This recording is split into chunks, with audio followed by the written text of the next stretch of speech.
Hi there and welcome to a new video in which I want to be showing you the first game for my new Godot course that I'm currently creating, okay? So I'm going to be showing you the exact game, okay, that we have right over here, also some parts of the code, the project itself, and lots of insights in terms of how I actually were able to create a Godot project from start to finish. So it's going to be a pretty insightful video for both Godot developers and for people who want to create their own game development courses, so I will really stick until the end. So this is the game. It also has sound effects. I will show you them in a second, okay? But right now I've muted them so that they don't disturb us. So we have this space guy over here, let's say, and as you can see, there are stuff that is falling from the top, okay? So we have keys, for example, of different colors that, as you can see, increase our score, basically. And there are like obstacles, okay, like this thing, this other kind of animal, and as you can see, they decrease the health, okay? It's super simple. As you can see, it is still something playable, which was the main thing of the project itself. So you have a game over condition, a win condition that is basically move around and try to survive and not to pick up the incorrect item, okay? So well, it is, as I mentioned, the very first game of the course. The course is meant to be something like 20 hours long with something like 3-4 projects in total. And instead of having to do an introduction just explaining GDScript fundamentals, Godot fundamentals, my idea was to create this very simple prototype in a matter of maybe 2 to 4 hours, and there to explain everything related to the fundamentals of Godot. So now what I want to show you is just a gameplay, okay, with without me, okay, and just playing the game with the sounds and music and everything, so you can actually feel how the game would be played.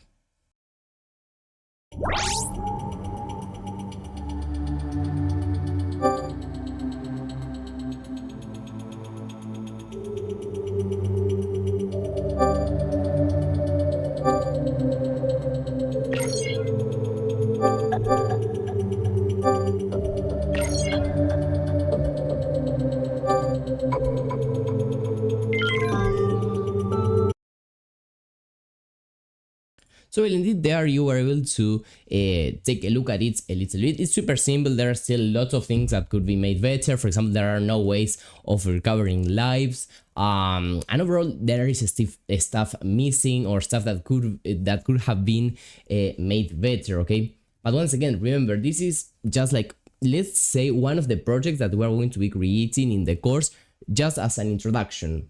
So the main idea of that section of the game is not to create something amazing, outstanding, with a lot of game juice, a lot of polished game mechanics and game progression. The main idea is just to learn the basic stuff of the engine, okay?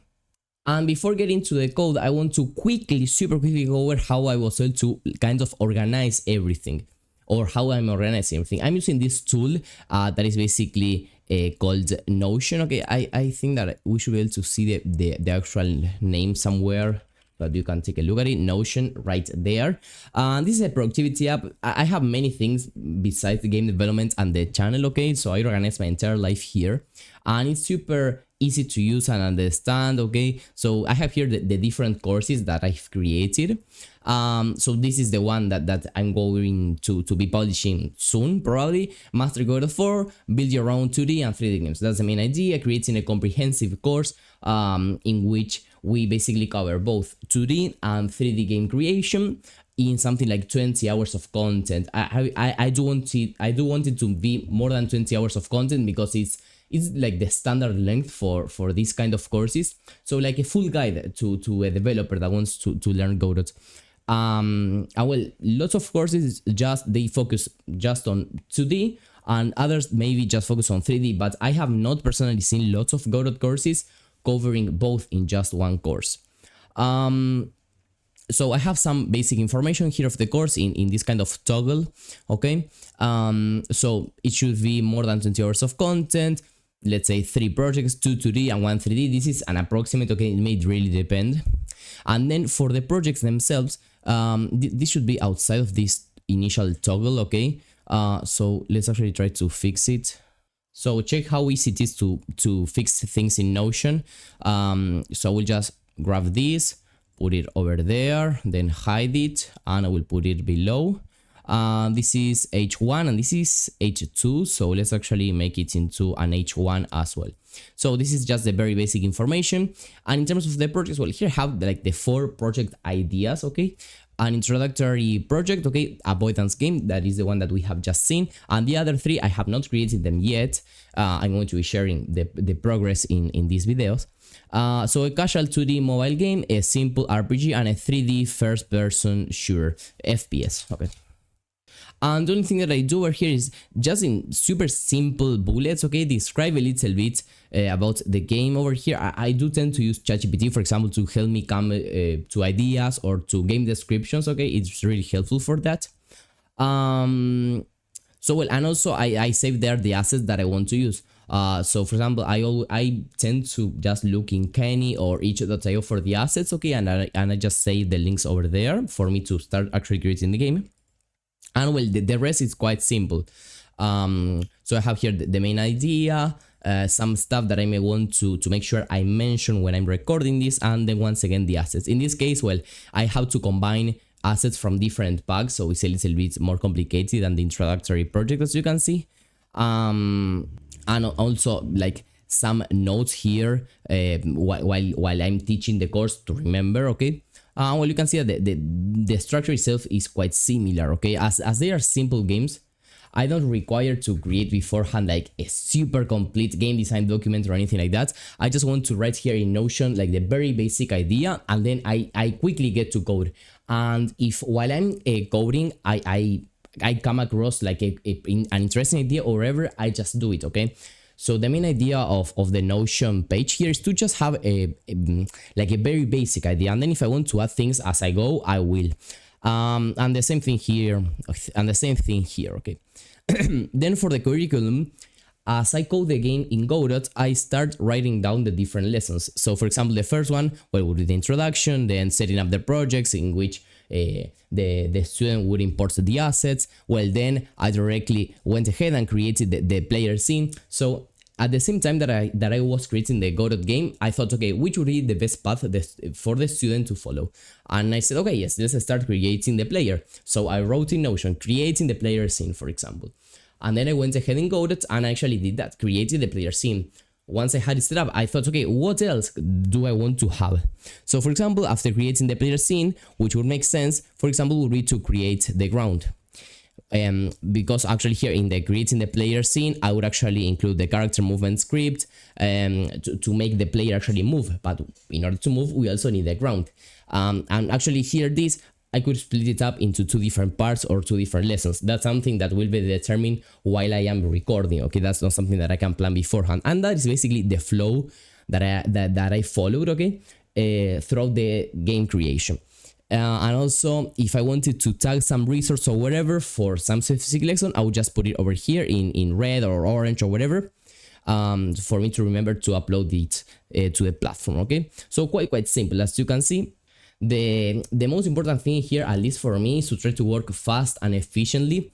Because well, right now the courses themselves, as I don't have like a huge community on the platform where I sell the courses or here in YouTube, even though the community does have a relative good number of subscribers and views, it is not enough to actually be worth the value of the course, okay? So, you know, I can't be I know spending 2-3 months completing one course. This doesn't mean that the course is bad or anything like that. In reality, if you check the previous courses that I've published, you will see that they are huge and even better than courses made by companies, okay? Because I took them as well, and I also tried to spot like the weak points. But well, there is always room for improvement, and while I'm creating the game or while I'm creating this document, it always comes to my mind the fact, okay, this could have been done better, this could be improved, whatever. But then I think, okay, yes, but this is not something that actually gives me a lot of money or anything like that. Right now, I mean, so well, I am limited to that in terms of time. And now I'm quickly going to go over the Godot code because it is actually quite simple, okay? It doesn't have many stuff that could be worth it here to mention in YouTube. So first of all, this is the hierarchy, okay, of the main scene. As you can see, super simple. We have the background, okay, an objects container in which we instantiate what I called here the objects, which are basically the things that fall down, okay. And basically these objects can either be a coin or an obstacle, okay. And well, basically here this is randomly assigned. So quite simple, because then where I am spawning these objects, okay, I basically emit a signal, okay, which is this one, and then on the canvas layer, okay, I listen to that signal, okay, and I just connect some signals to detect when I have collided with a coin or when I have collided with an obstacle. And based on that, for example, if I collide with a coin, okay, I increase the score, I update the label, I play the sound, and if I have collided with an obstacle, well, I decrease the lives, for example. So as you can see, the code doesn't have much things to highlight or to share here in YouTube, because it's pretty simple and straightforward to understand, at least for somebody that already has experience in Godot. But well, for a beginner, this is going to be pure gold to understand all these things, because also you may think, okay, yes, this object script seems rather complex for a beginner, but this is not like the first version of the script. The course is meant to, for example, in the first lesson, I am not going to explain what enums are, for example. Firstly, we are going to be doing it with strings, for example, and we're going to be seeing the downsides of using strings for this specific case, because it can lead to grammar mistakes over here, and it's quite difficult to overall have a good workflow with them. So then we say, okay, yes, this is the problem that we have, and the solution for that problem, or to make our code better, we introduce enums, okay? So that's the overall flow of the course, because something that you always see in lots of courses that maybe you take in YouTube, in other platforms, even from very big companies, is that basically they have a pre-made course or game, I mean, and they just create it from start to finish without saying, okay, yes, here we have written firstly in this way because it was easier for you to understand it, but we can see that here there is a limitation. And I'm telling you this because of the strings, okay, that I mentioned a second ago. In some courses, they would just say, okay, yes, here use an enum, and maybe if you're a beginner, you understand, why here an enum, why not a string, why not an integer? So it's not like a real development. You're just copying and pasting, and you're maybe not understanding correctly what is happening on the back of the developer's mind. So that's something that I'm going to be doing for this course, and also that's something I have done in my previous courses as well. And once again, I don't mean to kind of create the perfect Godot course and even saying, okay, yes, this course is the best one that you will find and better than ones created by bigger companies, because there are always like good and bad stuff of different courses, and it also really depends on your personal opinion. But I did want to make it clear that I've taken dozens of game development courses from different places, and well, thanks to that, not only did I learn lots of things in terms of game development, but also I was able to, as I said, identify their weaknesses, or maybe not weaknesses, but stuff that could be made better. And those things are going to be put together into this course and the future courses that I upload. So this is what I mainly wanted to mention. Well, whenever I have the second, third, fourth, etc. game finished, I'm going to be sharing it over here. So make sure that you are subscribed. Bye bye.